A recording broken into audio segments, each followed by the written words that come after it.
Hi friends, welcome back to my studio. Today it's mostly going to be a digital tutorial, but we're starting here on the table so I can show you what I was trying to make. And once again, I had sound problems while recording, so the hands and the voice don't line up, and my apologies. I swear, I learn a new thing that can go wrong every time, and I think this clip was on time-lapse because it's very fast and jaggedy. So anyway, we live, we learn, we move on. So I'm here to teach you something, and hopefully I will also learn something for the future here. Alright, so starting with what the goal here is. So my friend Judy from JLBCrafts just did this video, and it was really cool. I'm going to post a link to it, but it was what she called like her upside down spread, which is like the idea of like a mirror image of some content where, you know, it's kind of made a change. It's either the darker side or she was doing a transition from summer to fall, which is also what I'm going to do here. So I'm using these beautiful florals. I have a spring and summer version on the top and a fall version below. And so I'm going to show you in this video how I did the summer version, which is printed right onto the page. It's not stickers. Just printed it right on, and then how I made these fall ones that have this like green dark background instead of a white background, because I'm going to be using this green paper and I don't want the white outline around my stickers, but I can't use clear stickers because they won't show up nicely on the green background. So I'm going to show you how to set those up in Silhouette Studio, and then there's not going to be too much content of this in the physical space because I lost the audio footage, but I'll show you how it turned out and how it worked out with like the ripped paper technique. I think it's really cool. It's going to really add to your sticker making abilities to be able to change this background color. You don't have to do it to match. You could do it as a contrast color.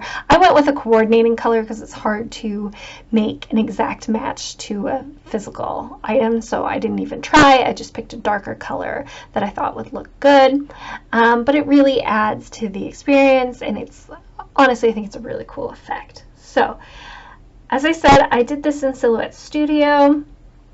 I believe that Cricut has just added the ability to do offsets, but that's not something I'm particularly familiar with. But I believe you can do this technique with offsets, or you can do it in Silhouette Studio and then move it over to your actual cutting software if you wanted to. Silhouette Studio is free, and it's a really great program. So let's go to the computer. I find Silhouette Studio to be a really good designing space, even if you don't have a Silhouette product. So I'm gonna start by opening the PDF of the layout that I want, and I don't believe this was previously available on my website, so I will get it up before I post this video, and there will be a link below. It's just the very basic boxes, no sidebar, no dates, nothing. So I'm going to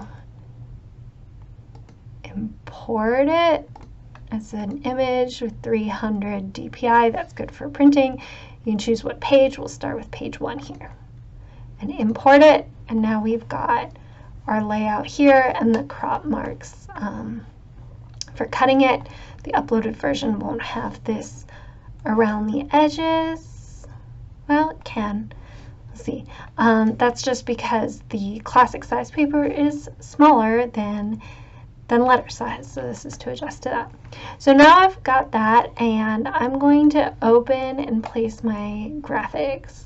So the first one I'm going to use is my spring ones that I'm putting above. So and this opened in a different page.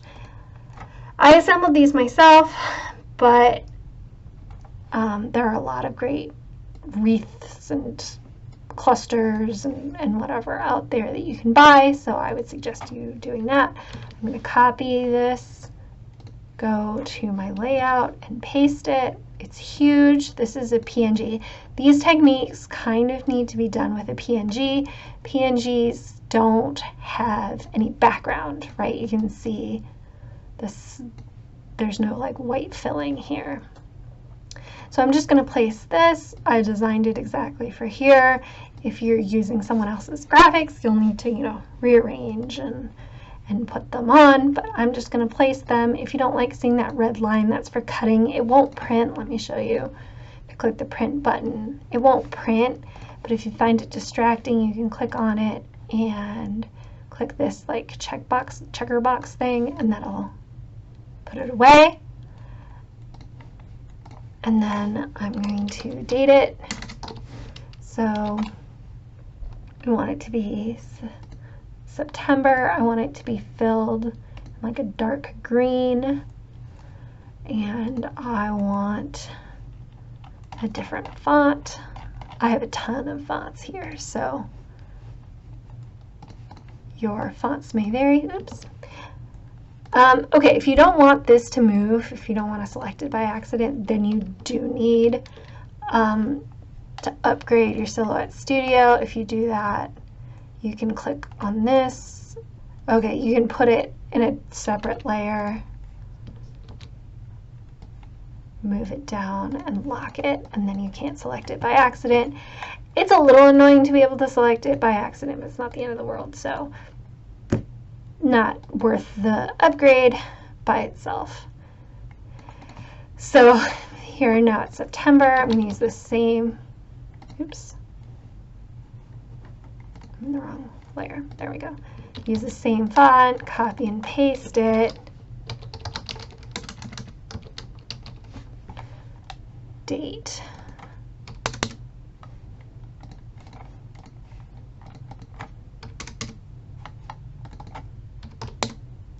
Actually, I always like to start when I'm trying to decide how big to make it. Wednesday is the longest of the words, so that's the, see, that one's too long. So go down to 30-point font, and we can do that, and then copy and paste it. I'm just putting these right on top because I'm not going to print these as stickers. I'm just going to print this right out so I can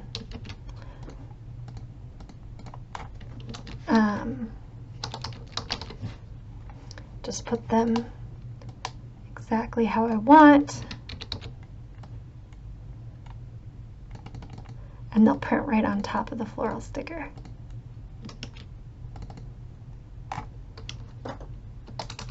Just rearrange these slightly.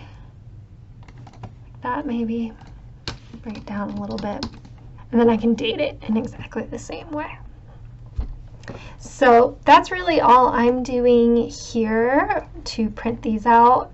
Once I had this dated, if I wanted to draw, you know, I could draw boxes in here if I wanted to. I'm not going to right now, but let me show you how to do it. You could set this to like, no, 12 is what I use, like 6-point. You want the insides probably to be white, and then, right, then now you have a box here. If you wanted that, we could do one here and have this be purple, 6 points, white, and look, now you've got your boxes all ready. And you could size them to actually fit in the vertical boxes or whatever. I'm not going to do these right now because I'm going to be doing some ripped paper, and I don't really know how that's going to turn out. But let me show you how I'm going to make the stickers for that. So again, this happens to be a bouquet that I made using like separate floral graphics, but there are lots of them out there. Resize it to what I want, something like this.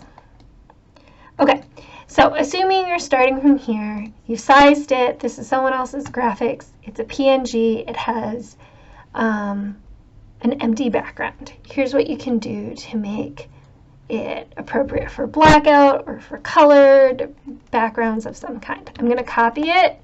I'm going to open a new file. I'm going to put the registration marks. This is for if you're planning on printing and cutting from your silhouette, which I do. I'm going to paste this here. So I'm going to get rid of this red line that's around everything because I don't want it. But when you before I did that, you can see it's like tracing the outlines. It's not a big blob. It's tracing the actual outlines of my bouquet. So I'm going to erase that. I'm going to go to the offset button. I'm going to make an offset. This is, right now I'm doing where I actually want it to cut. This is a little thicker than I want, but only a little. So we'll change that. Did we see it shrink? I'm gonna, because there's a gap in here, I don't want it to cut in there. I want this to be solid. So I'm gonna right click and I'm gonna release compound path and I'm gonna select this part I don't want. And I'm going to delete it. I actually want 2 layers of offset. So this is where I want it to cut, but I don't, I'll show you. I want another layer, so let's do it again. This one can be pretty narrow. That should be fine. I want to change this color of the cut line, and that's going to be really important. I'll change it to just a bright green. It's not going to print, but then I want this whole fill color to be the background that I want it to print at. So if you were doing blackout for black paper, you'd select black. If you were putting it on like a yellow paper, you do yellow. I'm putting it on green paper, so I picked green. Obviously, you don't have to have them to match. This is just an alternative to white. Then I'm going to select all 3 of these and click this center button. And they're all centered. And I'm going to select them all and group them. So let me zoom in and show you what we've got. So we've got our graphic. I removed the outline on it. If it still had its red outline, you would see that and you would want your first offset that you made to not be red. You do not want them to be the same color. So here you have your graphics. Here you've got that green background that has been made by your second offset.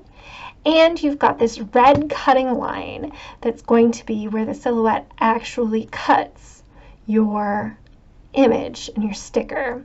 So when you look at your sticker books, you'll see that like when you pull your sticker out, there's a little bit of an outline left behind. That's how you make that. We like to do that because the cutting machines aren't perfect.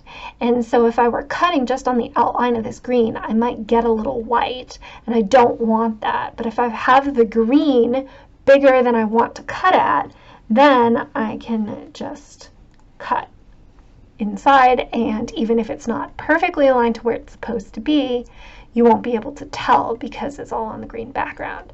The other way you could do it, and I've seen sticker books this way, is have the whole page be printed green and then cut around it, but this saves ink. So we've sized it, we've made the offset. I'm going to, so here's the one I've already made. I've got 2, and so I had to do some careful arranging to get both big florals in here, but I did manage to get them into the cutting space, and then I had a little cutting space extra, and I made some colorful boxes to go there. And as you can see, I did it where the colorful box is bigger than where my cutting line is, so that, again, I don't have any white around it.